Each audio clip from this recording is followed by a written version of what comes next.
तो आज हम बात करने वाले हैं बिल्ली के घर में घंटी कौन बांधेगा। ठीक है, इसकी कहानी है। तो एक शहर में एक बहुत बड़ा मकान था। उस मकान में चूहों ने डेरा जमा रखा था। जब भी मौका मिलता था वे अपने अपने बिलों से निकलते थे और मौज मस्ती से खाने की चीज़ों को खाते थे, अपना हाथ साफ करते थे, चीज़ों को कुतर देते थे और बड़े मज़े से इस तरह चूहों का दिन जो है बीत रहा था। इधर मकान मालिक चूहों से तंग आ चुका था, इसलिए वह एक बड़ी सी बिल्ली ले आया। अब वह बिल्ली उसी घर में रहने लगी। बिल्ली के आने से चूहों का क्या हो गया था, जीना हराम। जो भी चूहा बिल से निकलता वह उसे खा जाती थी, चट कर जाती थी। चूहों का बिलों से निकलना मुहाल हो गया था। वे दहशत के माहौल में जीने लगे थे। बिल्ली उनके लिए एक बहुत बड़ी समस्या बन गई थी।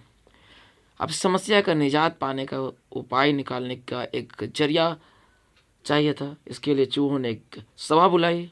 सभा में सभी चूहे है ना उपस्थित हुए। सभा की अध्यक्षता कर चूहों ने सबको संबोधित करते हुए कहा, साथियों, आप सब जानते हैं कि हम लोग बिल्ली रूबी बहुत बड़ी समस्या से जूझ रहे हैं। वह हर रोज़ हमारे किसी न किसी साथी को मारकर खा जाती है। बिलों से निकलना मुश्किल हो गया है, लेकिन इस तरह कब तक हम बिलों में छुप कर रहेंगे। भोजन की व्यवस्था के लिए तो हमें बिल से बाहर निकलना ही होगा। और इस सभा का आयोजन इसी समस्या से निजात पाने के लिए की गई है। आपके सुझाव जो भी है आमंत्रित है। आप एक एक करके अपना सुझाव दें। अब चूहों ने भी एक एक करके इस समस्या पर अपनी अपनी सोच के हिसाब से सुझाव दिए, लेकिन किसी का भी सुझाव ऐसा नहीं था जिससे एक मत हो सके। तब अंत में एक चूहा उठा और चाहते हुए बोला, मेरे दिमाग में भी एक बड़ी सी आइडिया आया है, बहुत उपाय आया है, बहुत बड़ी। क्यों ना हम बिल्ली के घंटे में घंटी बांध दें। इस तरह बिल्ली जब भी आसपास होगी, इस घंटी की आवाज़ से हमें पता चल जाएगा और हम उससे भाग जाएंगे। कहो कैसा लगा। अब ये उपाय तो बहुत अच्छा था, सबको पसंद भी आया। वे नाचने लगे, झूमने लगे खुशी से, मानो समस्या का अंत हो गया। तब एक बूढ़ा अनुभवी चूहा खड़ा हो गया और बोला, मूर्खों, नाचना गाना बंद करो। जरा ये बताओ कि बिल्ली के घंटे में घंटी बांधेगा कौन।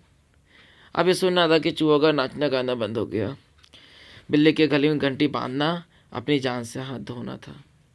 कोई इसके लिए तैयार नहीं था। सभा में शांति छा गई। तभी शांति को चीरते हुए बिल्ली के कदमों की आहट सबके कानों में पड़ी और फिर क्या था, सब सिर पर पैर रखकर अपने अपने बिलों की ओर भाग खड़े हुए। अब बच्चों, सीख क्या मिलती है हमें इससे। योजना यानी कि कोई भी आइडिया बनाना कोई औचित्य नहीं है, लेकिन उसे लागू किया जा सकना सबसे बड़ा चीज़ होता है। ठीक है, तो ये था हमारा वीडियो। Thank you.